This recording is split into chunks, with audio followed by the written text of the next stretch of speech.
So in this video, my goal is to show you guys why we do general physical preparedness programming and how we kind of line it up with our priorities and why we believe it's so important and how it's neglected in a lot of current programs, especially for higher level athletes, as well as lower level athletes who might head into a gym and have a coach tell them that they need to be doing a lot of rebounding activities or very sport-specific activities when they haven't built the basics first.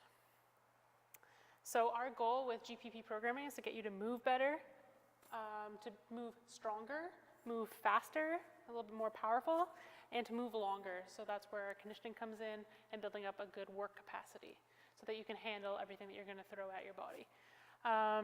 So GPP is General Physical Preparedness, and that's where we're focusing on this kind of stuff. We're going to try to bring up your weaknesses, make you a well-balanced athlete and individual, and just kind of general make sure that you're healthy, you're not going to be injured, you're feeling stronger, you're getting better in all areas. Up here, a lot of people kind of put sport-specific, but sport-specific is kind of like a broad term that gets thrown around, where I would kind of say that this is more like skill-specific training, so, or specific physical preparedness, I guess you could call it.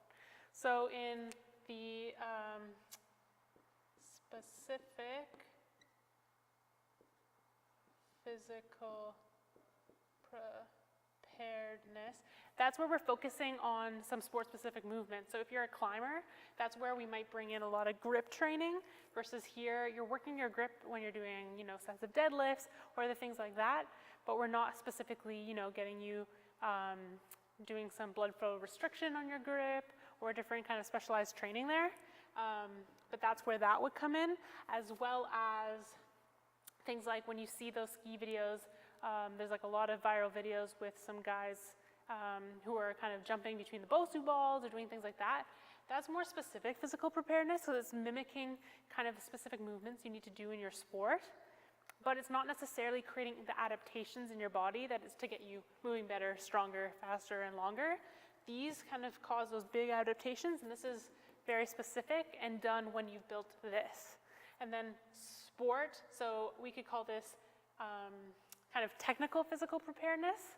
Again, I'm trying to stay away a little bit from the sport-specific preparedness, because even down here where you're doing, building a base with squats and things like that, that can be sport-specific, or it is sport-specific, right? Like this is all getting you better at your sport. It just, this is the base and this is where we need to focus versus up here. So this is where you're actually doing your sport.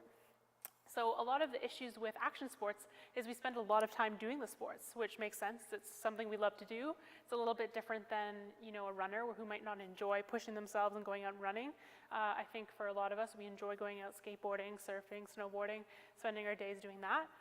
So that's where this is the technical physical preparedness. We're actually doing the sport and practicing the skills, the tricks, the things that we're trying to work on. In here, with action sports, you're actually getting a lot of it right here. So making kind of those movements in the gym, because they're so kind of risky and can cause injury, that's where it doesn't make sense to do a lot of it, right? So that's where building this base can only help you above and help prevent injury from working on these other methods of physical preparedness. I think that a lot of people right now, they have the pyramid like this, and especially for kids, are specializing in sports too early, and they're ending up injured because they've been doing those repetitive movements for so long. They might not feel it now, but later on in life, they're not building a good base to the pyramid to let them have long-term athlete development. And if you actually read Canada's long-term athlete development plan, and I'm sure the US has a similar one, it really does focus on building your base with the fundamentals and training to train and so on through general physical preparedness. So it's important that we don't flip the pyramid upside down, because when you focus on just this top part, there's not much room to grow further from there, versus if we focus on this, you're going to become such a better athlete in the long run.